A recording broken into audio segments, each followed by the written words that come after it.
Number 5 है अपने पास एक बक्सा है। एक क्या है? बक्सा मतलब बॉक्स है जो बगैर ढक्कन का है। इसका है बगैर ढक्कन का अपने पास एक बॉक्स दिया हुआ है, ठीक। और वो 3 सेंटीमीटर मोटी लकड़ी का बना हुआ है। 3 सेंटीमीटर मोटी लकड़ी का अपने पास बना हुआ है। तो आप पहले क्वेश्चन देखिए, क्वेश्चन दिया हुआ क्या अपने पास? क्वेश्चन नंबर 5, एक बगैर ढक्कन का बक्सा, एक बगैर ढक्कन का बक्सा 3 सेंटीमीटर मोटी लकड़ी से बना हुआ है। बक्सा 3 सेंटीमीटर एक मोटी लकड़ी से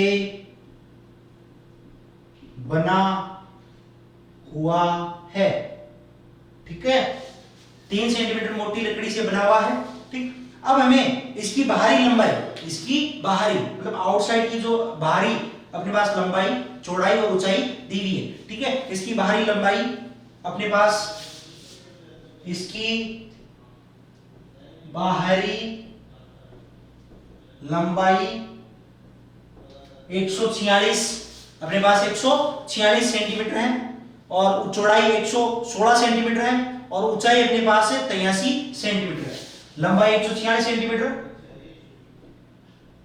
चौड़ाई 116 सेंटीमीटर एम और क्या? ऊंचाई 83 सेंटीमीटर, ऊंचाई 83 सेंटीमीटर, ठीक है, सेंटीमीटर है। तो आपके पास यदि उसके अंदर की ओर हमें क्या करना है? उसके अंदर की ओर पेंट करना है। जो अपने पास जो ढक्कन का बक्सा है, बक्से के अंदर की ओर हमें क्या करना है? पेंट करना है।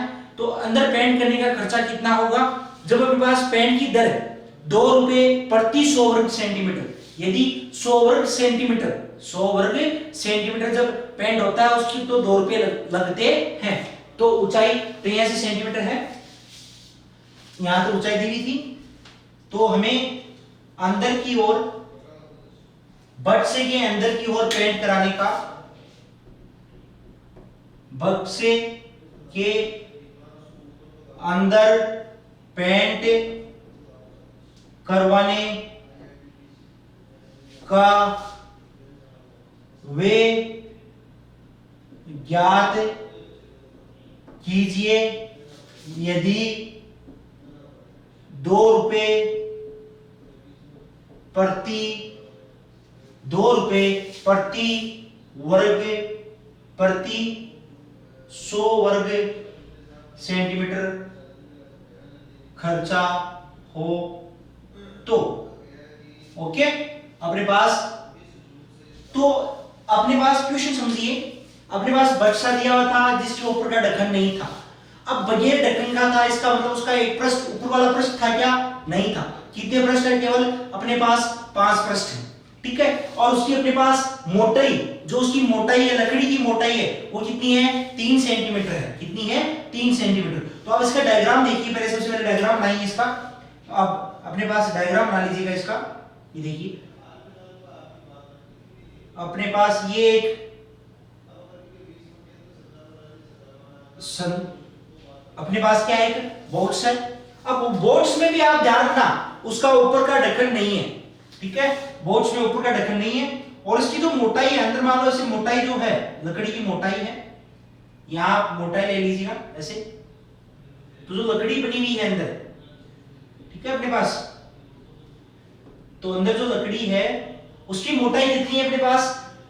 3 सेंटीमीटर। मतलब ये जो मोटाई है वो 3 सेंटीमीटर है। ओके, तो लंबाई में भी 3 है, चौड़ाई में भी 3 है और ऊंचाई में भी 3 है। लेकिन उसकी जो बाहरी विमाएं हैं, मतलब ये टोटल बाहर यहां से पूरी की पूरी विमा, ये जो इसकी लंबाई कितनी देर की है? 146 सेंटीमीटर। ये पूरी अपने पास 146 सेंटीमीटर है। इसकी चौड़ाई पूरी कितनी है अपने पास? 116 सेंटीमीटर। और उसकी ऊंचाई कितनी है अपने पास? 83 सेंटीमीटर। कितनी है? 83। ये बाहरी दे रखी है हमें, ठीक है। अब आप ध्यान से सुनिए, आपकी जो संदूक है, संदूक की अपने पास बाहरी दे रखी है। यदि अपने जैसे अपने इस दीवार के बाहर की साइड का और इसके साइड आपके सामने वाली साइड के दीवार के बाहर की साइड का टोटल अपने पास जो लंबाई है वो 146 सेंटीमीटर दिया हुआ हो। कितना दिया हुआ? 146। और पेंट कहां करना है? अंदर की ओर। तो आपको पता है मेरे बच्चों, जब यहां पर ध्यान से देखना, हमें ये यहां से लेकर यहां तक पूरा कंप्लीट कितना है? 146। और हमें पेंट किधर करना है? अंदर की ओर। इसका मतलब पेंट यहां तक करना है, पेंट यहां तक करना है। तो आपको पता है जो मोटाई है, जो क्या है? मोटाई। मोटाई मतलब 3 सेंटीमीटर इधर से और 3 सेंटीमीटर इधर से क्या हो जाएगी? लंबाई में कम हो जाएगी, नहीं हो जाएगी? क्योंकि मोटाई इसकी घट जाएगी, क्योंकि अंदर की साइड में जो दीवार जो लकड़ी है वो लकड़ी तो कम होगी ना। तो इधर से भी 3 सेंटीमीटर और उसके अपोजिट साइड से भी 3 सेंटीमीटर। तो लंबाई में क्या होगी? 3 यहां से और 3 यहां से, दोनों तरफ से क्या हो जाएगी? 3-3 सेंटीमीटर कम हो जाएगी लंबाई में। समझ में आया नहीं आया? क्योंकि ये मोटाई है, ये क्या है? इसकी मोटाई है, जिसकी कितनी सेंटीमीटर है? 3 सेंटीमीटर। और ये भी 3 सेंटीमीटर। ओके। और टोटल यहां से यहां तक जो इसकी बाहरी लंबाई थी 146, तो अंदर वाली पेंट अंदर करेंगे। जब पेंट अंदर करेंगे तो कितनी लंबाई में पेंट होगा? तो पेंट तो यहां से यहां तक कितना ही हुआ ना, तो 3 ये और 3 ये, तो 6 सेंटीमीटर लंबाई में कम हो जाएगा। तो जब 6 सेंटीमीटर लंबाई में हुआ तो चौड़ाई में भी कितना हो जाएगा? 6 सेंटीमीटर कम हो जाएगा। लेकिन ऊंचाई में ध्यान रखना, ऊंचाई में ऊपर वाला ढक्कन नहीं है। जब ऊपर वाला ढक्कन नहीं है तो मोटाई कहां है? नीचे वाला जो बक्सा है, नीचे की मोटाई कम होगी, ऊपर की मोटाई कम नहीं होगी। किसमें? ऊंचाई में। ऊंचाई में केवल नीचे वाली मोटाई है वही कम होगी, ऊपर वाली मोटाई कम नहीं होगी। आई बात समझ में? क्योंकि ऊपर क्या नहीं है? अपने पास ढक्कन नहीं है। जब ढक्कन ऊपर का कवर नहीं है उसका, तो उसकी ऊंचाई में उसका ऊपर वाली की मोटाई कम नहीं होगी, केवल नीचे वाली मोटाई 3 सेंटीमीटर क्या हो जाएगी? कम हो जाएगी। अर्थात अपने पास जो ऊंचाई है वो ऊंचाई केवल कितनी होगी? 3 सेंटीमीटर कम।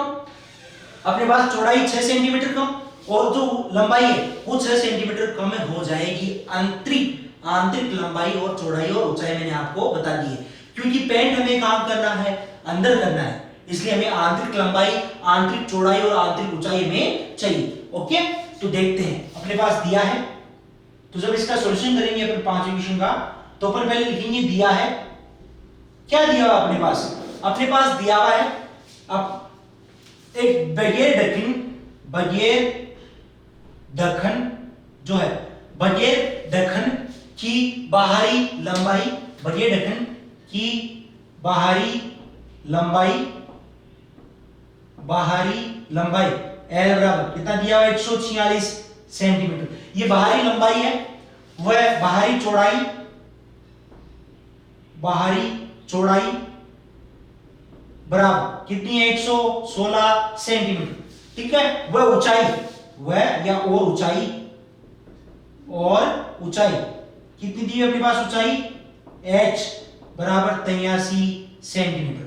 ये 83 सेंटीमीटर अपने पास ऊंचाई दी हुई है। ये अपने पास बाहरी लंबाई है, बाहरी चौड़ाई और बाहरी ऊंचाई है। हमें उसके अंदर की ओर करना है, तो आप लिखिए चूंकि बट से के अंदर की ओर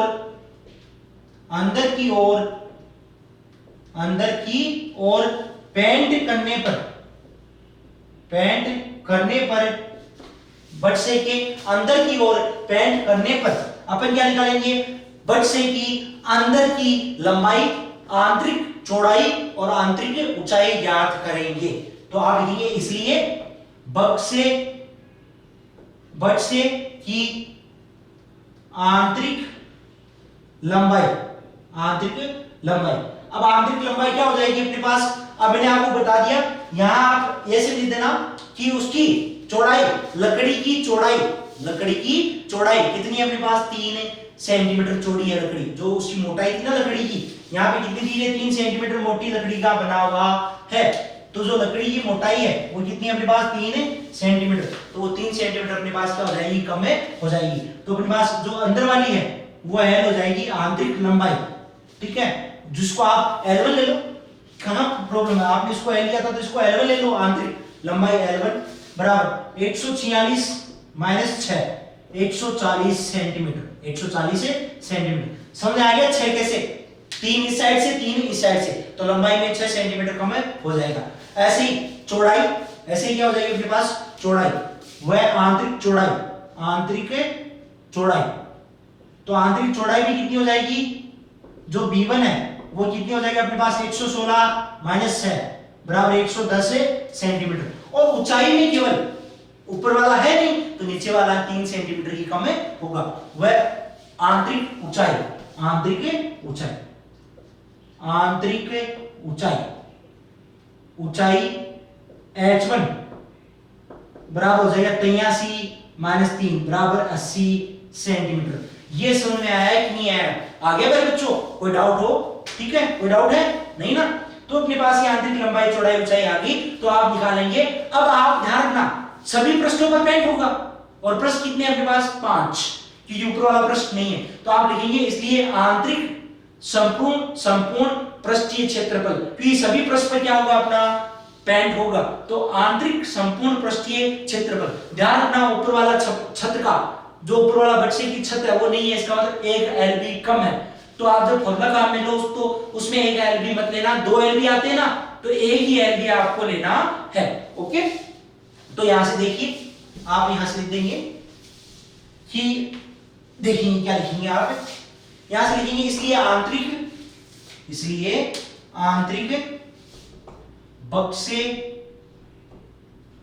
संपूर्ण पृष्ठीय क्षेत्रफल, बक्से का आंतरिक संपूर्ण पृष्ठीय क्षेत्रफल एलबी प्लस।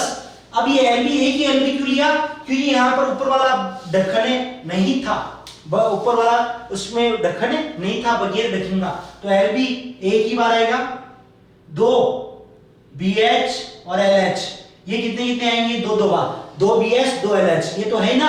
और LB कितना है, केवल नीचे वाला LB, एक ही LB है, 2 LB नहीं। ओके, अब इसमें मान पुट कर दो, इसलिए अपने पास जो आंतरिक संपूर्ण पृष्ठीय क्षेत्रफल है जहां पेंट होगा उसका हमें क्षेत्रफल प्राप्त हो जाएगा। तो ये अपने पास LB कितना है, L यहां पे, इसको L1 B1 लो, ठीक है, ये सारे L1 B1 और B1 H1 ऐसे आएंगे क्योंकि आपने यहाँ आंतरिक कौन से लिए, L1 B1 और H1 लिए, तो आप यहाँ LBH उसमें 1 1 लगा लीजिएगा।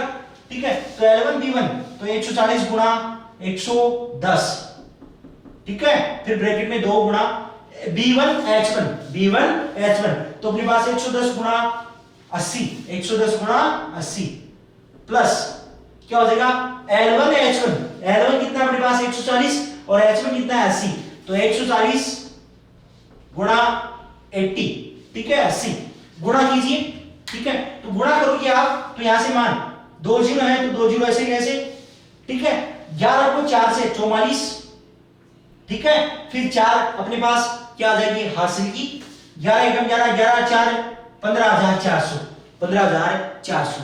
आगे बात समझ में आती, तो 15,400 आ गया अपने पास प्लस 2, इसको गुणा करो, 2 जीरो ऐसे कैसे 2 जीरो है, 11 8 88, 8800 प्लस आगे देखिए 2 जीरो आ जाएंगे और 140 को आप गुणा करेंगे किससे, 80 से, मतलब 14 को गुणा करेंगे आप 8 से, ठीक है, तो 14 को 8 से गुणा कर लीजिएगा, देखिए कितने आते हैं अपने पास, 2 जीरो ऐसे कैसे 832 112, तो 11,200 आप इसमें जोड़ 15,400 प्लस 2 गुणा, इनको जोड़ लो, ठीक है, इनको जोड़िए आप, तो देखो 2 जीरो तो यहां पर भी 2 जीरो, 8 2 10 1 हासिल की, 8 1 9 9 1 10 और ये 20,000 कितने हो जाएंगे टोटल अपने पास है 20,000 हो जाएंगे। तो यहाँ 15,400 प्लस ये कितने हो गए 40,000, कितने हो गए अपने पास है 40,000। ओके, यहाँ तक कोई डाउट है यहाँ पे? अब 40,000 में आप 15,400 जोड़ो तो कितने हो जाएंगे 55,400, 55,400 और किसकी इकाई है वर्ग सेंटीमीटर, ये समझ आ गया आपको? ठीक है, तो इसका जो आंतरिक संपूर्ण पृष्ठीय क्षेत्रफल है वो कितना है 55,400 वर्ग सेंटीमीटर। अब उसने आगे एक क्लोज और दिया था प्रश्न में, आपने जब प्रश्न लिखाया था यहाँ पे उसमें एक और दिया था कि उसमें आंतरिक पेंट करवाने का वे कितना होगा जब 2 रुपए प्रति 100 वर्ग सेंटीमीटर हो, 2 रुपए प्रति वर्ग सेंटीमीटर जब उसका खर्चा हो तो अपने पास 55,400 वर्ग सेंटीमीटर पेंट करवाने का खर्चा कितना होगा। ठीक है, तो अपने पास 55,400 वर्ग सेंटीमीटर पेंट करवाने का खर्चा कितना होगा तो अपन याद करते हैं।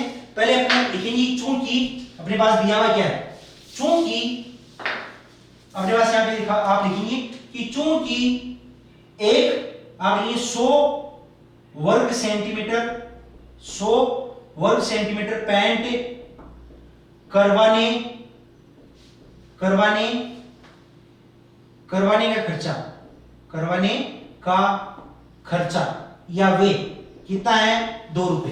अपन कहेंगे 100 वर्ग सेंटीमीटर पैंट करवाने का खर्चा कितना है 2 रुपए, इसलिए 1 वर्ग सेंटीमीटर पैंट करवाने का खर्चा। देखो यहां पर जब 100 का 2 रुपए है तो जब अपन 1 में कराएंगे तो जब ज्यादा से कम में आते हैं, हमें पता है कि 100 का 2 रुपए लेता है और 100 वर्ग सेंटीमीटर का, तो 1 वर्ग सेंटीमीटर का कितना लेगा 2 रुपए से कम। कम का मतलब यहाँ पे भाग, तो 2/100 रुपए 2/100 रुपए। और अपने पास टोटल है कितना उसका आंतरिक पृष्ठ, जो टोटल कुल पृष्ठ कितना है अंदर वाला जिस पर हमें पेंट करना है 55,400। तो आप लिखेंगे इसलिए 55,400 वर्ग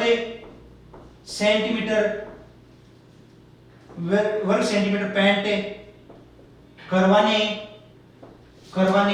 का खर्चा कितना हो गया 2/100 गुणा 55,400, 20 से 20 मतलब 554 को गुणा कर दो आप 2 से, तो गुणा कीजिए यहाँ पे, तो 2 से आप जब 4 से गुणा करेंगे तो 4 दूनी 8, ठीक है। फिर 5 दूनी 10, 1 5 दूनी 10 और 11, तो 1108 रुपए अपने पास प्राप्त हो जाएंगे। अर्थात यहां पर लिखेंगे अतः अपने बगैर ढक्कन वाले बक्से में आंतरिक पृष्ठ पर पेंट करवाने का खर्चा 1108 रुपए होंगे। ये उसका यह है उत्तर है। आगे बात सुने, ठीक है। नेक्स्ट देखते हैं अपन क्वेश्चन नंबर 6।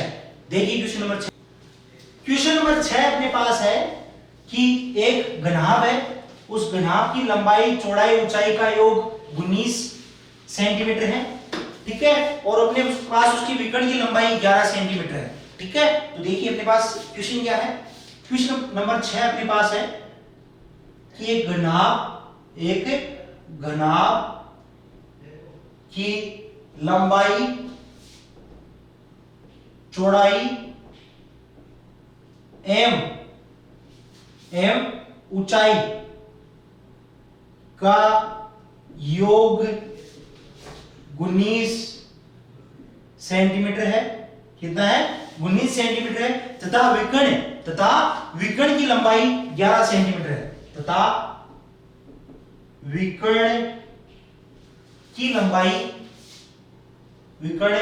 लंबाई कितनी है अपने पास 11 सेंटीमीटर है, ठीक है। 11 सेंटीमीटर है, तो आपको ज्ञात क्या करना है, घनाभ का संपूर्ण पृष्ठीय क्षेत्रफल।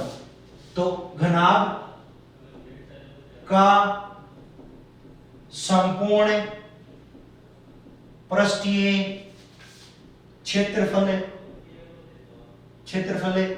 ज्ञात कीजिए, ठीक है। आप घनाभ का संपूर्ण पृष्ठीय क्षेत्रफल ज्ञात कीजिए, ठीक है। हमें दिया हुआ क्या है क्वेश्चन, हमें दिया है कि घनाभ की लंबाई चौड़ाई ऊंचाई मतलब L + B + H बराबर कितना 19, तीनों का योग कितना है 19।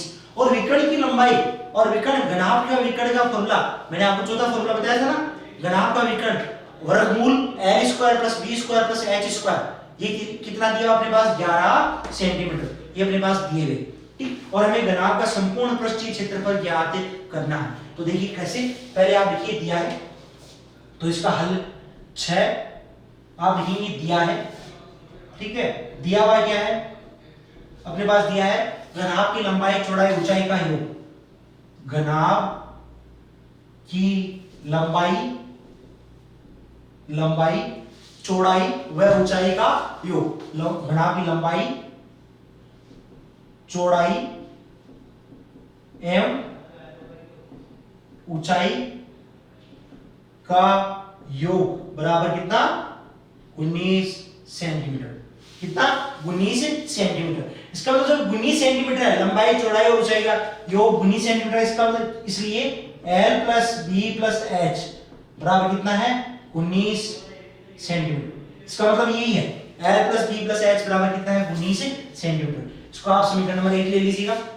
फिर यहां पर वह घनाभ का विकर्ण, घनाभ के विकर्ण की लंबाई, वह घनाभ के विकर्ण की लंबाई, विकर्ण की लंबाई बराबर कितनी है अपने पास 11 सेंटीमीटर। घनाभ के विकर्ण की लंबाई कितनी है 11 सेंटीमीटर। इसलिए अब घनाभ के विकर्ण का फॉर्मूला क्या होता है अपने पास, वर्गमूल l square plus B square plus H square बराबर कितना हो गया 11 सेंटीमीटर। ये अपने पास दिया हुआ है, l square plus B square plus H square बराबर 11 सेंटीमीटर अपने पास दिया हुआ है प्रश्न में। ओके, यहां पर इसको थोड़ा सा सोल्व और कर सकते हो आप। यहां से यदि ये आप ये वर्गमूल है वो उठाओगे तो किस में बदल जाएगा, ये पक्षांतर होते ही वर्ग में। मैंने आपको पहले समझाया था कि जब आप वर्ग को हटाते हो मतलब उसका पक्षांतर करते हो तो वर्गमूल में बदल जाता है, और वर्गमूल का जब पक्षांतर करोगे आप तो वो वर्ग में बदले जाएगा। तो यहां से l square plus B square plus H square बराबर किस में हो जाएगा, वो 11 का स्क्वायर अर्थात 121 सेंटीमीटर, 121 सेंटीमीटर। और ये हो जाएगा आपके पास इक्वेशन नंबर 2, समीकरण नंबर 2। अब आपको सर आपने इसको समीकरण नंबर 1 और 2 क्यों माना, उसके पीछे लॉजिक सुनिए, और आपने वर्गमूल क्यों उठाया उसके पीछे लॉजिक अपना ये है कि यहां से l square B square H square आ जाएगा। ठीक है, अब यहां से l plus B plus H दिया हुआ है, उसका मान तो आप इसमें रख नहीं सकते क्योंकि यहां पे कहां लिखोगे l b h, एक साथ में थोड़ी है, l plus B plus H का होल स्क्वायर थोड़ी है, नहीं ना। हाँ, अलग अलग उसका स्क्वायर है। तो आप ध्यान रखिए यदि अपन यहाँ l b h जो अलग अलग हैं उनका होल स्क्वायर कर दें, उनका तीनों का क्या कर दिया अपने होल स्क्वायर, तो आपने 9th क्लास में एक सर्वसमीका पढ़ी है a plus B plus C का होल स्क्वायर की, वो यहाँ पे सर्वसमीका लागू हो जाएगी। और उस सर्वसमीका के अनुसार अपने पास a plus B plus C का होल स्क्वायर की जो सर्वसमीका है उसके आधार पर क्या होता है, a square plus B square plus C square, अर्थात आगे भी होता है लेकिन उससे पहले उसका मतलब हमें क्या हुआ कि l square B square plus H square आ जाएगा और इसका मान उसमें पुट हो जाएगा। ठीक है, तो इसलिए अपन क्या अपन इन दोनों को समीकरण बना लिया है। अब अपन यहाँ पर समीकरण नंबर जो 1 है, समीकरण नंबर जो 1 है उसकी क्या करेंगे अपन, वर्ग करने पर, दोनों तरफ वर्ग करने पर। तो यहां पर लिखेंगे समीकरण नंबर 1 का, समीकरण 1 का वर्ग करने पर, जब आपने यहां समीकरण लिख दिया इसका मतलब दोनों तरफ ही होगा। ठीक है, अब आप यहां ध्यान रखना कि वर्ग कर रहे हो तो वर्ग करने के पीछे मैंने आपको रीजन बता दिया क्यों करना है, क्यों करना है कि इसका मान इसमें पुट हो जाएगा। ठीक है, तो अपने पास यूज होते ही अपने पास ये इसका सॉल्यूशन भी आगे प्राप्त हो जाएगा जो हमें निकालना है घनाभ का संपूर्ण पृष्ठीय क्षेत्रफल।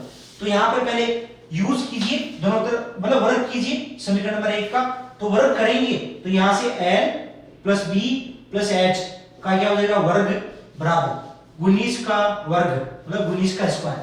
ठीक है, तो चलिए कितना है यहां से l plus B plus H का स्क्वायर। यहां मैंने आपको बताया 9th क्लास में आपके पास सर्वसमीका होती है, सर्वसमीका होती क्या है, यहां पे a plus B plus C का होल स्क्वायर। तो ये सर्वसमीका ये होती है कि a plus B plus C का जब होल स्क्वायर होता है तो a square plus B square plus C square, ठीक है, plus 2ab plus 2ab 2bc और प्लस 2ac। ठीक है, 2ab 2bc 2ac ये अपने पास सर्वसमीका होती है। तो आप यहां से इस सर्वसमीका इससे जो आपने दोनों तरफ वर्ग किया है इसमें आप ये सर्वसमीका का मान रखे देने पर तो अपने पास क्या हो जाएगा, यहां से देखिए यहां से ये प्राप्त हो जाएगा अपने पास कि l square plus B square plus H square. देखो मिला लीजिए आप, यहां a की जगह क्या है l, b की जगह क्या है b मतलब ब्रेड्थ है, c की जगह क्या है h है, तो यहां पे तीनों का square l square plus b square plus h square, तो l square plus b square plus h square plus 2ab का मतलब 2lb तो प्लस 2lb 2bh और 2lh बराबर 19 का स्क्वायर। 19 का स्क्वायर कितना होता है 361 होता है क्या 361। ठीक है, ये 361 हो जाएगा। यहां से अपने पास l square plus b square plus h square इसका मान समीकरण नंबर 2 से रख दो। ठीक है, यहां से तो आप लिख देंगे कितना हो जाएगा 121 हो जाएगा ना समीकरण नंबर 2 से 121 प्लस क्या इन दोनों में से दो बेनिस लिया जा सकता है, लिया जा सकता है, प्रत्येक में दो है तो दो बेनिस ले लो LB BH LH। अब आपके दिमाग में आएगा सर आपने यहां से दो बेनिस क्यों लिया, क्योंकि हमें दिखाई दे रहा है कि जैसे ही दो बेनिस लेंगे तो ये अपने पास क्या बन जाएगा, अपने घनाभ का संपूर्ण पृष्ठीय क्षेत्रफल बन जाएगा, इसलिए यहां पर लिया है बराबर 361। ठीक है, अभी 121 का क्या कर दो आप पक्षांतर करने पर तो क्या हो जाएगा 2 LB BH प्लस LH बराबर हो गया 361 माइनस 121 बराबर कितना हो गया 240। कितना हो जाएगा अपने पास 240। कोई समस्या यहाँ तक सबसे इजी है। और ये 240 और किस में है ये इकाई, सब किस में है, जब इसका वर्ग किया था तो जो इसकी इकाई होगी वो भी वर्ग सेंटीमीटर में, सारे सेंटीमीटर में इसलिए वर्ग सेंटीमीटर। और यहाँ पर ये क्या है घनाभ का संपूर्ण पृष्ठीय क्षेत्रफल, तो आप लिखेंगे अतः घनाभ का संपूर्ण पृष्ठीय क्षेत्रफल 240 वर्ग सेंटीमीटर। आया कि नहीं आया, समझ आ गया ना, तो सबसे इजी है अतः घनाभ का संपूर्ण पृष्ठीय क्षेत्रफल, घनाभ का संपूर्ण पृष्ठीय क्षेत्रफल बराबर या क्षेत्रफल 240 वर्ग सेंटीमीटर होगा। ओके, ये उसका उत्तर। कंप्लीट यहां तक आपको लिखना है, तब जाके आपका वो कंप्लीट क्वेश्चन का आंसर सॉल्यूशन होता है। यहां तक हो गया, ठीक है। क्वेश्चन नंबर 7 में चलते हैं। क्वेश्चन नंबर 7 क्या है, क्वेश्चन नंबर 6 अपने पास है कि अपने पास क्या दिया हुआ है, एक 6 सेंटीमीटर भुजा वाला वर्गाकार फर्श है, 6 सेंटीमीटर भुजा वाला वर्गाकार फर्श है और उस वर्गाकार फर्श वाले कमरे में 180 घन मीटर हवा है। तो हमसे पूछा गया है कि उस जो 6 सेंटीमीटर वर्गाकार भुजा वाला जो अपने पास फर्श था, जिसका वर्गाकार फर्श था, जिसकी भुजा अपने पास 6 मीटर थी, उसकी ऊंचाई कितनी होगी, उस कमरे की ऊंचाई कितनी होगी। तो पहले प्रश्न लिखिए, अपने पास प्रश्न है कि 6 मीटर भुजा के, क्वेश्चन नंबर 7 है 6 मीटर भुजा वाले 6 मीटर भुजा के वर्गाकार फर्श के कमरे, भुजा वाले वर्गाकार फर्श के कमरे में, वर्गाकार फर्श के कमरे में अपने पास 180 घन मीटर हवा है, 180 घन मीटर हवा है। देखो प्रश्न जब लिखते हो तभी ध्यान दे लो, 180 घन मीटर हवा है। तो आप उस कमरे की ऊंचाई बताइए, उस कमरे की ऊंचाई ज्ञात कीजिए। आपको कमरे जो रूम है, कमरे की ऊंचाई ज्ञात कीजिए, कमरे की ऊंचाई पूछिए। ठीक है, तो सबसे पहले आप देखिए कि क्वेश्चन है क्या। क्वेश्चन सबसे इजी है, यहाँ पर ये सबसे सिंपल क्वेश्चन है। दिया हुआ क्या है, हमें दिया हुआ है कि एक कमरा है जिसका फर्श कैसा है, वर्गाकार और उसकी भुजा कितनी है अपने पास 6 मीटर। इसका मतलब उसकी लंबाई जब 6 है तो उसकी चौड़ाई, एक भुजा कोई भी भुजा मान लो, यदि लंबाई मान लो चौड़ाई 6 है तो लंबाई भी 6, क्योंकि फर्श कैसा है अपने पास है, वर्गाकार। कैसा है, वर्गाकार फर्श है। और उस वर्गाकार फर्श वाले कमरे में 180 घन मीटर हवा है। घन लगाते ही आप थोड़ा सा दिमाग सोच लेना, ये आयतन दिया हुआ है कि उस कमरे में कितनी हवा आ सकती है, 180 घन मीटर हवा आ सकती है। इसका मतलब ये उसका आयतन है। आई बात समझ में, तो ये आयतन दिया हुआ है और हमें पास उसके फर्श की दोनों विमाएं दी हुई है, L भी दी हुई है, B भी दी हुई है, मतलब दोनों 6 है, क्योंकि ये वर्गाकार है। इसका मतलब उसकी भुजा और चौड़ाई, उसकी जो भुजाएं लंबाई और चौड़ाई वो दोनों 6 है। हमें ऊंचाई पूछी है और ये कमरा किस प्रकार का हो जाएगा, इसका मतलब आपका ये घनाभागार ही होगा, क्योंकि उसकी लंबाई चौड़ाई तो समान है, लेकिन ऊंचाई तो डिफरेंट आएगी नहीं आएगी, नहीं ना, इसलिए। तो यहां पर लिखेंगे दिया है, अपने पास दिया हुआ है, क्या दिया हुआ है, दिया है, अपने पास दिया है एक वर्ग, अपने पास एक कमरे की वर्गाकार फर्श की भुजा, एक कमरे के वर्गाकार फर्श की भुजा बराबर 6 मीटर।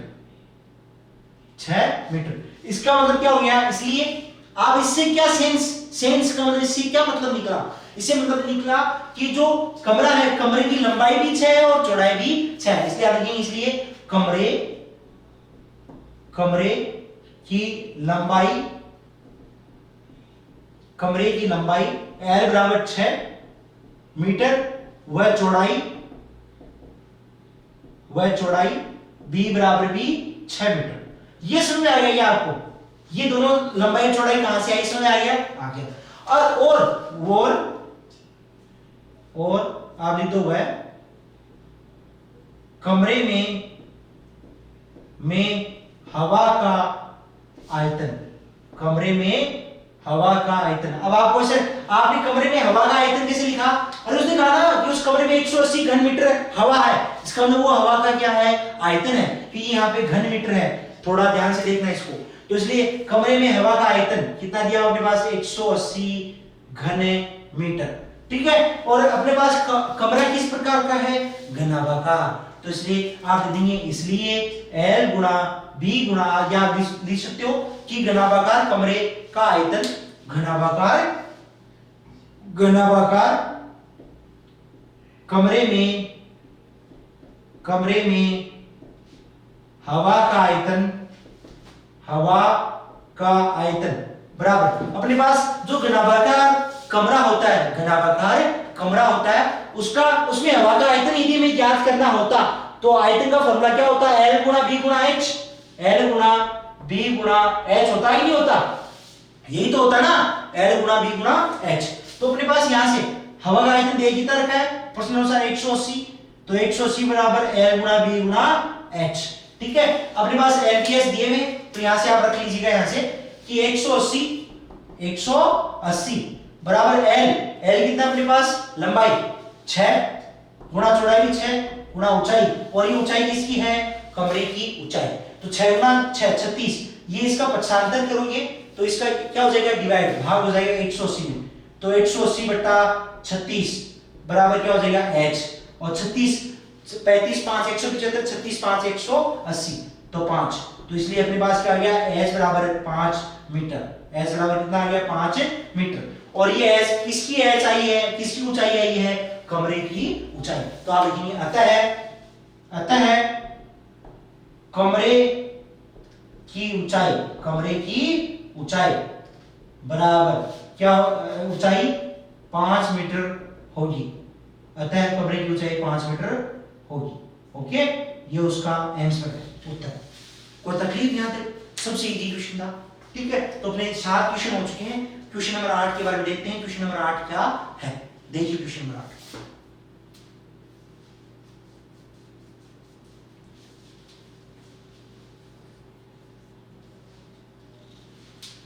क्वेश्चन नंबर 8 अपने पास है, क्वेश्चन नंबर 8 क्या है अपने पास है, एक दीवार है, ठीक है, जो 44 मीटर अपने पास लंबी है, 1.5 मीटर अपने पास चौड़ी है और 85 सेंटीमीटर ऊंची है, ठीक है।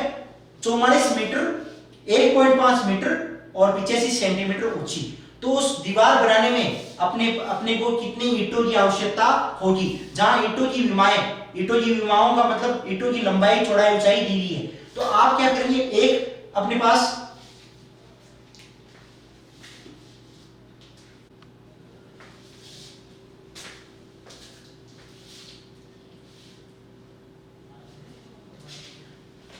क्वेश्चन नंबर 8 अपने पास क्या है, क्वेश्चन नंबर 8 में अपने पास 44 मीटर लंबी, 1.5 मीटर चौड़ी और 85 सेंटीमीटर ऊंची दीवार बनानी है, उसमें कितने ईंटों की आवश्यकता है, जिसमें ईंटों की विमाएं अपने पास दी हुई हैं, अर्थात अपने पास ईंटों की लंबाई चौड़ाई ऊंचाई दी हुई है। तो अपन क्या करेंगे, सबसे पहले दीवार का पूरा आयतन और उसमें एक ईंट की विमाएं दी है अपने पास, कितनी ईंट की विमाएं दी है, एक ईंट की लंबाई चौड़ाई ऊंचाई दी हुई है।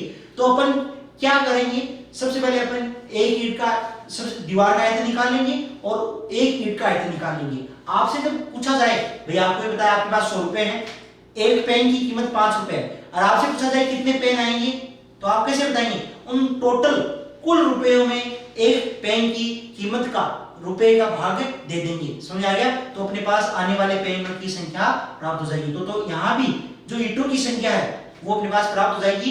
कुल दीवार के आयतन में एक ईंट के आयतन का भाग देने पर ईंटों की संख्या प्राप्त हो जाएगी। ओके, तो अपने पास क्वेश्चन देखिए, क्वेश्चन दिया हुआ क्या है?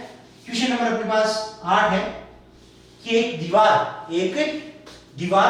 44 मीटर लंबी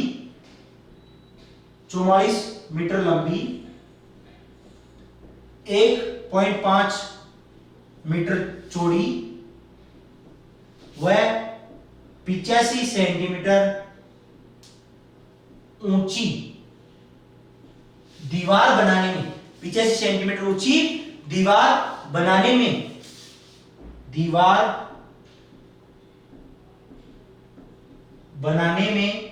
22 सेंटीमीटर गुणा 10 सेंटीमीटर गुणा 22 सेंटीमीटर गुणा 10 सेंटीमीटर गुणा 17 सेंटीमीटर माप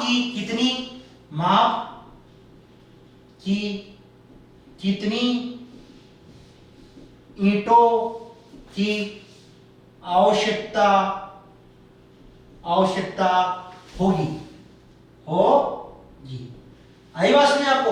हमसे पूछा गया कितनी ईंटों की आवश्यकता होगी, तो मैंने अभी आपको समझाया। पहले आप दीवार का आयतन निकाल लो और फिर एक ईंट का आयतन निकाल लो। एक ईंट का आयतन निकाल लो तो दीवार के आयतन में एक ईंट के आयतन का भाग दे दीजिएगा तो क्या हो जाएगी? अपने पास ईंटों की संख्या प्राप्त हो जाएगी। ओके, तो अपने पास यहाँ सॉल्यूशन करते हैं इसका हल। तो हल 8वें का पहले तो अपन दिया है, मैंने आपको सबसे पहले ही समझा दिया था। अपने पास सबसे पहले जो दिया होता है उसको आप लिखेंगे। तो सबसे पहले दिया हुआ क्या है? अपने पास दिया है क्या दिया है? दीवार की लंबाई और दीवार की लंबाई है तो अपने पास दीवार की भी लंबाई है और ईंट की भी लंबाई आएगी, तो दोनों की अलग अलग आएगी, इसलिए इसको L1 दीवार की लंबाई L1 कितनी है? 44 मीटर। अब आप एक चीज का विशेष तौर से ध्यान रखना, एक इकाई का आप विशेष तौर से ध्यान रखना किसका? देखो ये किसमें है? मीटर में, ये किसमें है? मीटर में, ये किसमें है? सेंटीमीटर में। और जो ईंटों की मापें हैं वो भी किसमें दी है? विमाएं किसमें दी हुई है? सेंटीमीटर में। तो ये मीटर में है और ये सारी किसमें है? सेंटीमीटर में। मतलब ईंट की जो विमाएं है वो सेंटीमीटर में है। तो आप क्या कीजिए, जो मीटर वाली है दीवार की जो मीटर है, जो विमाएं है इकाई मीटर वाली इकाई है उसको आप सेंटीमीटर में बदल लीजिएगा। तो आपको पता है कि 1 मीटर में 100 सेंटीमीटर होता है। 1 मीटर में 100 सेंटीमीटर होता है, तो अपने पास 44 मीटर में 4400 क्या हो जाएगा? गुणा हो जाएगा 100 से, तो अपने पास क्या हो जाएगा? 44 गुणा 100। ठीक है, क्योंकि मीटर से सेंटीमीटर में, तो बड़ी इकाई से छोटी इकाई में जाते हैं तो हमेशा अपन क्या करते हैं? गुणा। और छोटी इकाई से बड़ी इकाई में आएंगे तो देना पड़ेगा हमें भाग। क्या देना पड़ता है? भाग। तो 4400 सेंटीमीटर ये आ गया। यहां वह चौड़ाई, दीवार की चौड़ाई कितनी है? चौड़ाई तो B1 कितनी है अपने पास? चौड़ाई कितनी है अपने पास? यहां पर चौड़ाई अपने पास है 1.5 मीटर। 1.5 मीटर, तो जब चौड़ाई 1.5 है, 1.5 मीटर, तो फिर वही पुनः अपन क्या करेंगे? 1.5 मीटर को पुनः किससे गुणा करेंगे? 100 से। तो अपने पास क्या प्राप्त हो जाएगा? सेंटीमीटर में प्राप्त हो जाएगा। किसमें प्राप्त हो जाएगा अपने पास? वो सेंटीमीटर में। तो अपने पास 1.5 गुणा 100। ठीक है, 1.5 को जब आप 100 से गुणा करेंगे तो क्या हो जाएगा अपने पास? 150 सेंटीमीटर। क्योंकि इसका पॉइंट उठाओगे तो बट्टा 10, 1 0 से 1 0 कट जाएगा, वहां पे कितना बचेगा? 10। तो 15 जब 10 से गुणा होगा तो 150 सेंटीमीटर। अब और ऊंचाई कितनी दी हुई है? और ऊंचाई को ले लो आप H1। क्या ले लो? H1। ऊंचाई कितनी अपने पास? 85 सेंटीमीटर। ये अपने पास आ गई दीवार की विमाएं, लंबाई, चौड़ाई, ऊंचाई। ठीक है, तो आप यहां से सबसे पहले आप दीवार का आयतन निकाल लो, इसलिए दीवार का आयतन और दीवार कैसी है? घनाभाकार। कैसी है? घनाभाकार। क्यों? LBH, हमें LBH दिया है, लंबाई चौड़ाई ऊंचाई, वो भी अलग अलग, इसलिए घनाभाकार है। तो इसलिए आप लिखेंगे, इसलिए दीवार का आयतन, दीवार का आयतन, दीवार का आयतन L1 गुणा V1 गुणा H1, L1 गुणा V1 गुणा H1, लंबाई गुणा चौड़ाई गुणा ऊंचाई। तो यहां से L1 अपने पास कितना है? 4400 गुणा V1 अपने पास 150 गुणा 85, कितना? 85, और क्या हो जाएगा? घने सेंटीमीटर, घने सेमी, ठीक है, क्योंकि आयतन किसमें होता है? घन इकाई में, तो 100 घने सेंटीमीटर। आप इसका इकाई रहने दीजिएगा, ये ही रहने दीजिए, इसको कैलकुलेशन मत करना, क्योंकि हमें पता है इसमें ईंट का, एक ईंट के आयतन का भाग भी दिया जाएगा, तो वो कट जाएगा, वहां पे कटेगा नहीं कटेगा, लेकिन इसका गुणनफल आप मत कीजिएगा। हो गया? नेक्स्ट अपन क्या करेंगे, यहाँ पे ईंट की विमाएं लिखेंगे। किसकी? ईंट की विमाएं क्या क्या दी है, तो आप लिखिए ईंट की लंबाई, ईंट की लंबाई, चौड़ाई और ऊंचाई, ठीक है। तो यहां से आप लिखेंगे ईंट की लंबाई, वो क्या हो जाएंगे अपने पास? B1 अपने पास L2, क्योंकि यहाँ पे L1 हो गया, तो आप जब ईंट की लंबाई आएगी तो वो हो जाएगी L2, चौड़ाई B2 और ऊंचाई H2। तो आप लिखेंगे चूंकि ईंट की लंबाई, ईंट की लंबाई वो हो जाएगी L2 बराबर कितनी? ईंट की लंबाई 22 सेंटीमीटर, ठीक है। चौड़ाई कितनी है अपने पास? चौड़ाई B2 कितनी है अपने पास? B2 के पास है 10 सेंटीमीटर, कितनी है? 10 सेंटीमीटर, ये 10 सेंटीमीटर ध्यान रखना यहाँ पे, ठीक है। वह H2 मतलब ऊंचाई, ऊंचाई कितनी अपने पास है? H2 कितनी अपने पास? H2 17 सेंटीमीटर, कितनी अपने पास है? 17 सेंटीमीटर। ओके, मतलब ईंट की लंबाई चौड़ाई ऊंचाई 22, 10 और 17 सेंटीमीटर है। तो इसलिए आप एक ईंट का क्या निकाल लो? आयतन ज्ञात कर लो, ठीक है। इसलिए एक ईंट का आयतन, एक ईंट का आयतन, ठीक है, कितना हो जाएगा? एक ईंट का आयतन। और ईंट भी किस प्रकार की अपने पास है? ईंट किस प्रकार की है अपने पास? घनाभाकार, ठीक है। तो घनाभाग का क्षेत्रफल L गुणा B गुणा H, तो L2 गुणा B2 गुणा H2, 22 गुणा 10 गुणा 17, 22 गुणा 10 गुणा 17 घने सेंटीमीटर। कोई तकलीफ यहां तक? कोई दिक्कत नहीं? हमने अब हमें क्या चाहिए? ईंटों की संख्या। ये दीवार बनाने में कितने ईंटों की संख्या ईंटों की संख्या चाहिए, मतलब कितनी ईंटों की आवश्यकता होगी, ठीक है। तो ये अपने पास यहां लिखेंगे, इसलिए ईंटों की संख्या। तो ये जो दीवार का आयतन है, इसमें एक ईंट का भाग दे दीजिएगा, ईंटों की संख्या प्राप्त हो जाएगी। तो यहां से आप लिखेंगे इसलिए ईंटों की संख्या, इसलिए ईंटों की कुल संख्या, ईंटों की कुल संख्या बराबर यहां पे दीवार का आयतन, दीवार का आयतन। तो आप लिखेंगे यहां से दीवार का आयतन बट्टा एक ईंट का आयतन, दीवार का आयतन बट्टा एक ईंट का आयतन, ठीक है। तो यहां से दीवार का आयतन कितना हो गया? 4400 गुणा 150 गुणा कितना था? 85 बट्टा अपने पास ईंट का आयतन, एक ईंट का आयतन कौन सा है? ये वाला 22 गुणा 10 गुणा 17, 22 गुणा 10 गुणा 17। ओके, कोई तकलीफ है यहां तक? कोई समस्या नहीं ना? कोई प्रॉब्लम है? नहीं है, ठीक है। चलिए अब अपन 22 से काट सकते हैं इसको, 22 दूनी 44, 200, 2 जीरो थे वो 200, ठीक है। 10 से 0 से 0 15, 17 17 5 85, 16 5 80, 17 5 85, तो 5 बार, कितनी बार? 5 बार। तो अपने पास बच गया क्या?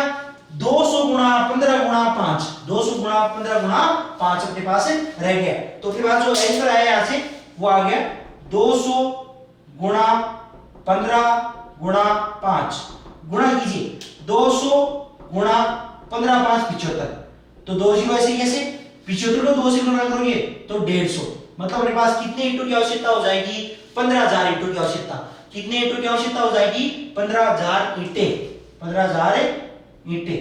ओके, तो अपने आप लिखेंगे दीवार बनाने में कुल 15,000 ईंटों की आवश्यकता होगी। तो आप लिखेंगे अतः दीवार बनाने में कुल 15,000 ईंटों की आवश्यकता होगी। ठीक है, और ये क्या उसका उत्तर है। ओके, समझ आ गया? 15,000 ईंटों की आवश्यकता होगी। कोई तकलीफ नहीं आता? तो ये अपना आंसर था। ओके, अब अपन चलते हैं क्वेश्चन नंबर 9 की ओर बढ़ते हैं। क्वेश्चन नंबर 9 क्या है देखेंगे अभी।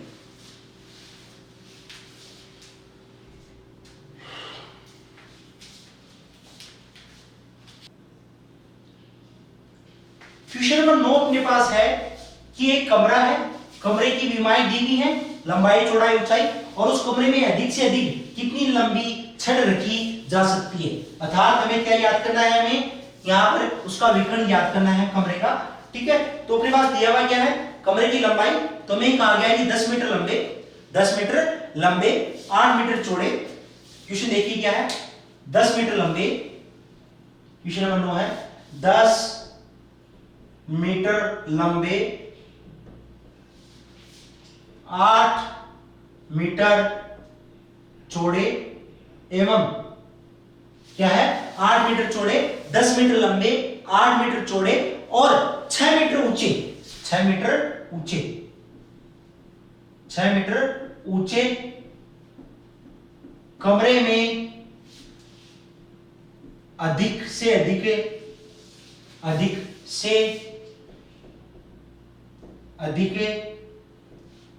कितनी लंबी छड़ रखी जा सकती है। अधिक से अधिक कितनी लंबी छड़ रखी जा सकती है। तो हमसे इक्वेशन दिया हुआ है कि 10 मीटर लंबा है कमरा, 8 मीटर चौड़ा है और 6 मीटर ऊंचा कमरा है। उस कमरे में आपको कितनी लंबी छड़, अधिक से अधिक कितनी लंबी, तो उसके विकर्ण पर मैंने आपको पहले समझा दिया था कि विकर्ण कहां आएगा? जब कमरा होगा, कमरे में लंबे सबसे अधिक लंबी छड़ कहां रखी जा सकती है, तो उस स्थिति में हमें उस कमरे का विकर्ण की लंबाई ज्ञात करनी होगी। कोई दिक्कत है याद नहीं ना? तो इसलिए अपने पास सबसे पहले लिखेंगे दिया हुआ है, तो हल 9 अपने पास दिया है। दिया क्या है? दिया है कमरे की लंबाई L बराबर, कमरे की लंबाई L कितनी दी हुई अपने पास? 10 मीटर, तो 10 मीटर।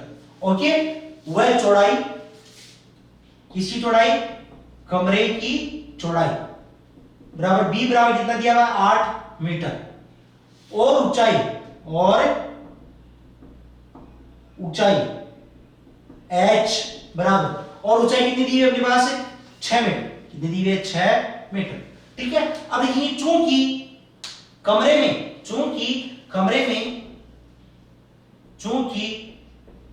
में अधिक से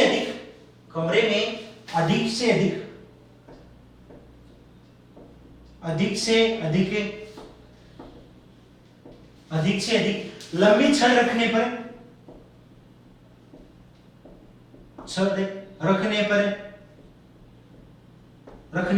तो जब अधिक से अधिक लंबी छड़ रखनी है तो अधिक से अधिक लंबी छड़ रखने पर, इसलिए कमरे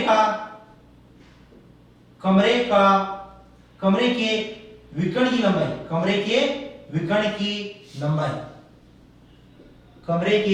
लंबाई बराबर, फॉर्मूला क्या होता है? कमरे, और कमरा है किस प्रकार का? कमरा है अपने पास घनाभागाकार। कैसा है? क्योंकि लंबाई चौड़ाई अलग डिफरेंट है ना, अलग है, इसलिए इसके पास विकर्ण की लंबाई का फॉर्मूला होता है अंडर रूट वर्गमूल L square plus B square plus H square.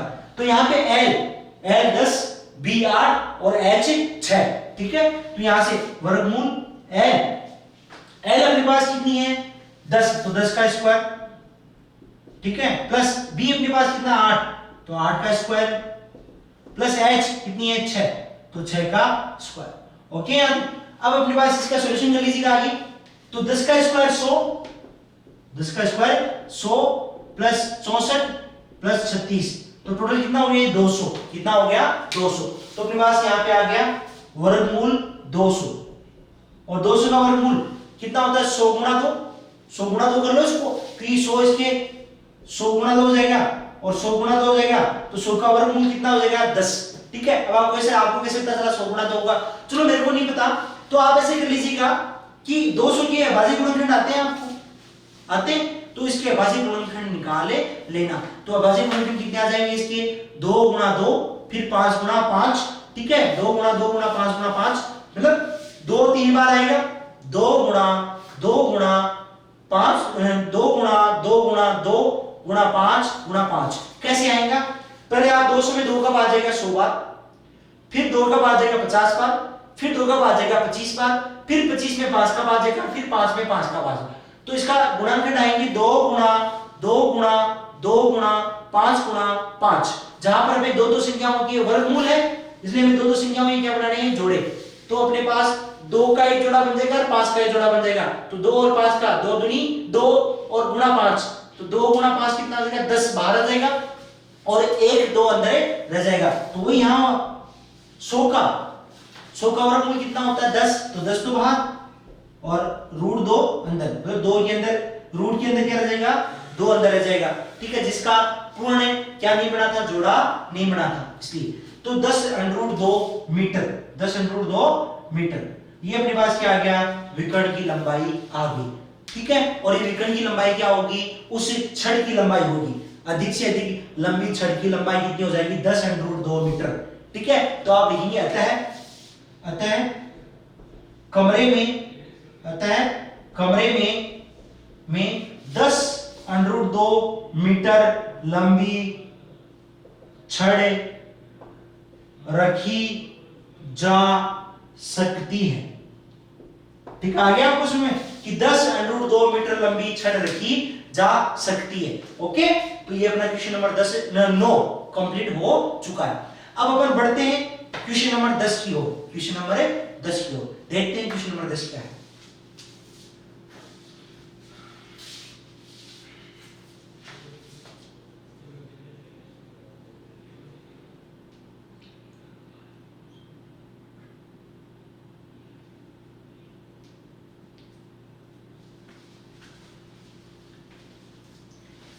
Question number 10 अपने पास है कि एक घन है, एक क्या है घन, उसका आयतन दिया हुआ है 512 घन मीटर, ठीक है। एक घन है जिसका आयतन अपने पास कितना है 512 घन मीटर है, 512 घन मीटर अपने पास उसका आयतन दिया हुआ है, ठीक है।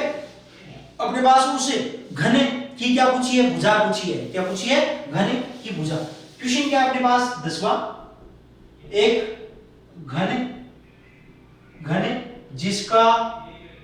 जिसका आयतन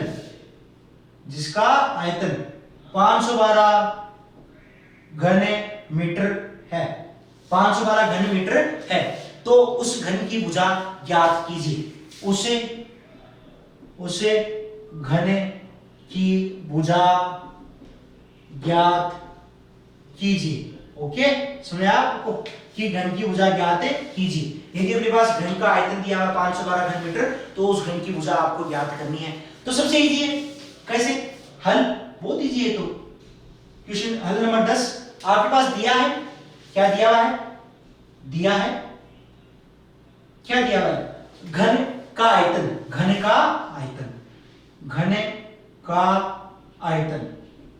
कितना दिया हुआ, घन का आयतन बराबर कितना दिया हुआ 512 घन मीटर, 512 घन मीटर, ये अपने पास उसका आयतन अपने पास दिया हुआ है। तो आप इसलिए घन के आयतन का फॉर्मूला जानते हो आप, घन के आयतन का फॉर्मूला होता है क्या अपने पास, घन के आयतन का फॉर्मूला होता है भुजा की घात 3, भुजा क्यू। तो यहां पे हो जाएगा भुजा की घात 3 बराबर 512, ठीक है 512। अब अपने पास देखिए, जब भुजा हमें ज्ञात करनी है, इस घन की हमें भुजा ज्ञात करनी है, तो यहाँ पे घात कितनी है 3। और जब मैंने कहा था एक घात 3 मतलब जब घन होता है, क्यूब होता है, घात 3 होती है, तो जब अपन उसका पक्षांतर करते हैं, पक्षांतर करने का मतलब वाम से दक्षिण में या दक्षिण से जब वाम में ले जाते हैं, तो जो घन होता है या जो घात 3 होती है वो घन मूल में बदल जाता है, घन मूल या क्यूब रूट। ठीक है, जैसे स्क्वायर जो वर्ग होता है वो वर्ग मूल में, तो घन मूल में ओके बदल जाता है। तो यहां से भुजा बराबर क्या हो जाएगा, घन मूल 512, 512 का घन मूल, और 512 का घन मूल कितना होता है 8, कितना होता है 8। आपको घन पता होनी चाहिए, 8 का घन कितना होता है 512, 6 का कितना होता है 216, ऐसे आपको घन पता होनी चाहिए, 7 का कितना होता है 343। तो आपको लगभग 10 तक के सबके घन पता होने चाहिए। तो आपके पास यहाँ इसका घनमूल कितना आ जाएगा अपने पास 8, कितना आ जाएगा 8, और ये 8 क्या आया मीटर, और ये किसके बराबर आया भुजा के बराबर, और ये किसकी भुजा है, किसकी भुजा है, इस घन की भुजा। तो आता है घन की भुजा, तो आता है घन की भुजा 8 मीटर होगी, 8 मीटर होगी, यही उत्तर। ओके हो गया, बहुत इजी था ये तो, क्वेश्चन नंबर 10। ठीक है, अब पहले बच्चों क्वेश्चन नंबर जो 11 है, क्वेश्चन नंबर 11 है, वो क्वेश्चन नंबर अपने जो अभी किया था 8वां, सेम टू सेम वैसा ही है। अपने पास एक दीवार है, हमें दीवार का क्या देखा है, दीवार की विमाएं दे रखी है और ईंट की विमाएं दे रखी है, हमसे ईंटों की संख्या पूछी है कि कितनी ईंटों की आवश्यकता होगी। तो ये जो क्वेश्चन है, कौन सा क्वेश्चन है अपने पास, जो 11वां है वो सेम टू सेम 8वें जैसा ही है। तो आप 8 इसका आप प्रैक्टिस करना, क्वेश्चन नंबर 11 की आपको प्रैक्टिस करनी है केवल इस एक्सरसाइज में, इस प्रश्नावली में, इस एक्सरसाइज में या इस प्रश्नावली में मैं आपको एक ही क्वेश्चन छुड़वा रहा हूं, क्वेश्चन नंबर 11, क्योंकि ये सेम टू सेम बिल्कुल वही हमें क्या करना है, दीवार का आयतन निकालना है और दीवार के आयतन में एक ईंट के आयतन का भाग देना है और अपने पास वहां से ईंटों की संख्या प्राप्त हो जाएगी। ओके, कोई डाउट है उसमें, कोई दिक्कत नहीं होनी चाहिए। क्वेश्चन नंबर 8 और question number 11 same to same एक जैसे ही है। तो अपन बढ़ते हैं क्वेश्चन नंबर 12 की ओर, कि क्वेश्चन नंबर 12 क्या है अभी देखते हैं। क्वेश्चन नंबर 12 अपने पास है कि एक घनाभ है जिसकी लंबाई चौड़ाई ऊंचाई का अनुपात देखा है 5:3:2। ठीक है, 5:3:2। तो क्वेश्चन लिखो पहले, क्वेश्चन नंबर 12 है एक घनाभ की लंबाई चौड़ाई एवं ऊंचाई का अनुपात कितना दिया हुआ है 5:3:2 है। लंबाई चौड़ाई व ऊंचाई का अनुपात 5:3:2 है। ठीक है, अपने पास ये अनुपात दिया हुआ उसका। ठीक है, तो और हमें घनाभ का संपूर्ण पृष्ठीय क्षेत्रफल भी दे रखा है। घनाभ का संपूर्ण पृष्ठीय क्षेत्रफल 558 वर्ग सेंटीमीटर। ठीक है, तथा घनाभ का संपूर्ण पृष्ठीय क्षेत्रफल 558 वर्ग सेंटीमीटर है। तो हमें घनाभ के कोरों की माप ज्ञात कीजिए। प्रश्न समझ आया आपको? घनाभ के कोरों की माप का मतलब मैंने आपको जब समझाया था कि जैसे कहा था घन में कितनी कोरें होती हैं 12, उतनी घनाभ में होती हैं। प्रत्येक कोर लंबाई चौड़ाई ऊंचाई को व्यक्त करती है। कोई लंबाई को व्यक्त करती है, कोई चौड़ाई को व्यक्त करती है, कोई ऊंचाई को व्यक्त करती है। अपने पास टोटल होती कितनी है 12 कोरें। ठीक है, 12 कोरें होती हैं। और कोरे या किनारे क्या होते हैं, जहां पर दो पृष्ठ एक दूसरे को मिलते हैं वहीं क्या होती है कोर का निर्माण होता है, कोर बनती है। ओके, तो यहां पर अपने पास दिया हुआ है लंबाई चौड़ाई ऊंचाई का अनुपात देखा है 5:3:2। ओके, तो आप सबसे पहले मान लेंगे कि माना कि लंबाई इतनी है, चौड़ाई इतनी है, ऊंचाई इतनी है।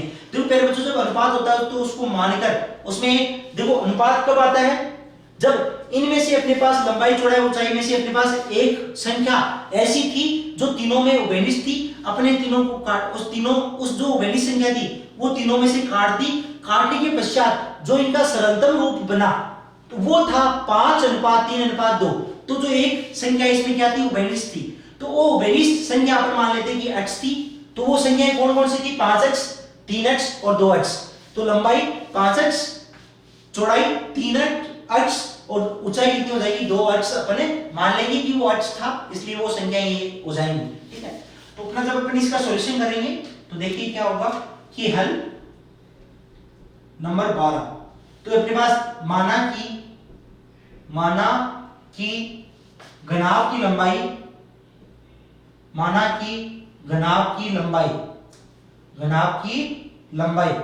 L बराबर कितनी हो जाएगी, 5x मान लेंगे क्या, भाई 5 थी और x उसमें संख्या तीनों में ऐसी थी जो विद्यमान थी, वो जो अपने काट दी थी, तो अनुपात में परिवर्तित हो गया था ना, वो काटने के पश्चात अनुपात बन गया था।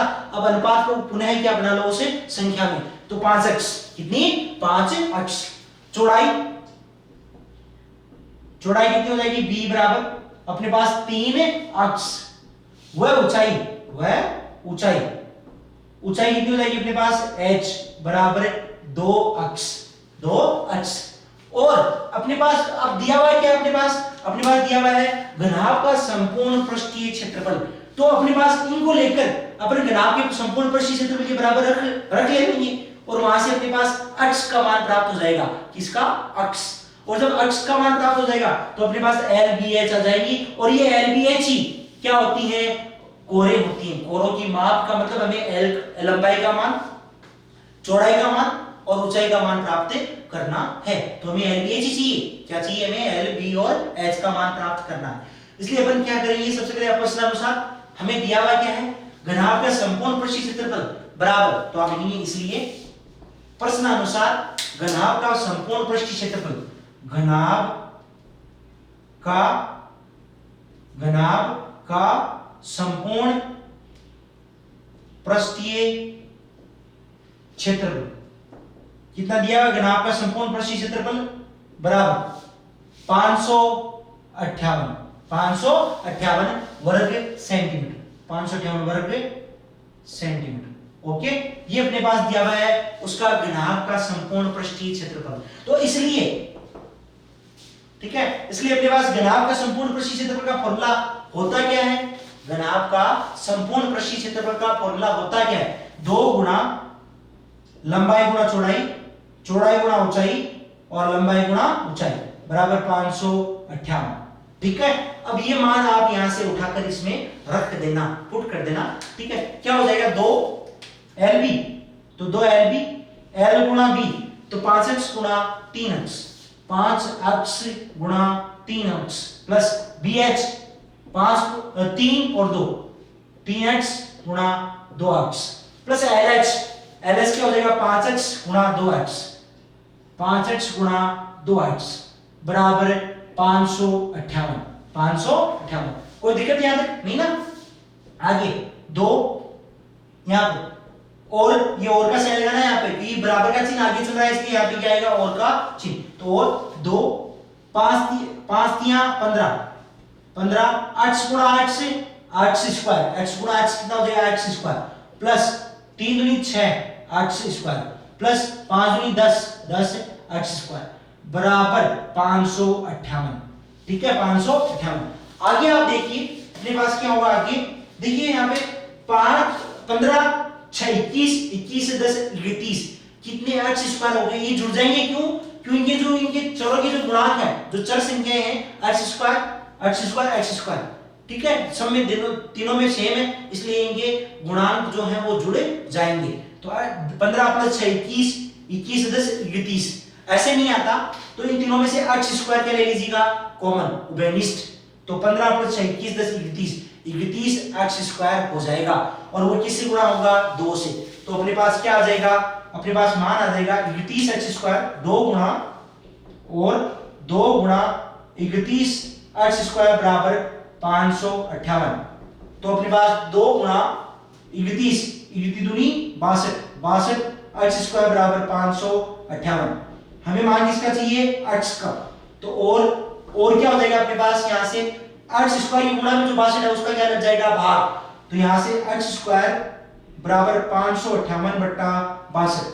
ठीक है, अब आपको पता है 62 को 10 से गुणा करते हो 620, 620 और 9 से गुणा करोगे तो 620 में से 62 घटाओ तो 620 में से आप 60 घटाओगे तो 560, 2 और घटाओगे तो 558। इसका मतलब कितनी बार जाएगा इसमें? 9 बार। कितनी बार चल जाएगा भाग? पूरा पूरा 9 बार। तो अपने पास हो गया x स्क्वायर बराबर 9 और x बराबर 8 से बराबर और क्या हो जाएगा? x बराबर ये स्क्वायर घटाओगे तो वर्गमूल 9 और वर्गमूल 9 का मान कितना हो गया? x बराबर 3। यहाँ पे अपने को धनात्मक मान ही लेना है, ऋणात्मक नहीं लेना है, क्योंकि वर्गमूल 9 का मान तो प्लस माइनस में आता है, क्योंकि प्लस के 3 का वर्ग 9 और माइनस के 3 का वर्ग भी 9। तो हमें ये तो पता नहीं ना ये जो 9 है वो किसका वर्ग है, नहीं ना। तो हमेशा जो इसका वर्गमूल ज्ञात लिखेंगे तो प्लस माइनस 3 में लिखेंगे, लेकिन यहाँ पर हमें प्लस का ही काम में लेना है। ठीक है, तो यहाँ पे x बराबर कितना लेना है? प्लस का 3। अब ये x का मान जो 3 है वो आप इसकी जो कोरों की मापें हैं उनमें आप रख सकते हो कि इसलिए घनाभ की लंबाई, ठीक है, इसलिए घनाभ की लंबाई। तो यहां से आप लिख देना, इसलिए ऊपर आप यहां लिखना, इसलिए घनाभ की लंबाई, घनाभ की लंबाई, घनाभ की लंबाई L बराबर कितनी हो जाएगी अपने पास? 5x, मतलब 5 गुणा x कितना है अपने पास? 3। कितना है? 3। तो 5 3 15, 15 और सब किसमें है? सेंटीमीटर में थी ना, तो 15 सेंटीमीटर। ओके। दूसरा चौड़ाई, चौड़ाई कितनी हो जाएगी इसकी? चौड़ाई b बराबर कितनी है अपने पास? 3x, तो 3x बराबर 3 गुणा 3 कितना हो गया? 9 सेंटीमीटर, 9 सेंटीमीटर। ओके। और तीसरा क्या है? वह ऊंचाई, वह ऊंचाई, ऊंचाई कितनी है अपने पास? h बराबर 2x है ना, 2x, तो 2 गुणा 3 बराबर 6 सेंटीमीटर। तो अपने पास 15, 9 और 6 सेंटीमीटर अपने पास क्या होगी? उसकी कोरों की मापे। तो अतः लंबाई, चौड़ाई, ऊंचाई क्रमशः है, अतः लंबाई, चौड़ाई एवं ऊंचाई क्रमशः है। अपने पास लंबाई, चौड़ाई, ऊंचाई क्रमशः है कितनी? 15 सेंटीमीटर, 9 सेंटीमीटर और 6 सेंटीमीटर होगी। ठीक है, ये उसका क्या है? उत्तर है। ये क्या उसका उत्तर है? ओके, समझ आ गया अपने पास? तो ये अपने पास 6.1 प्रश्नावली कंप्लीट हो चुकी है। ओके, बेस्ट ऑफ लक मेरे बच्चों। तो अब अपने पास 6.1 कंप्लीट है। ठीक है,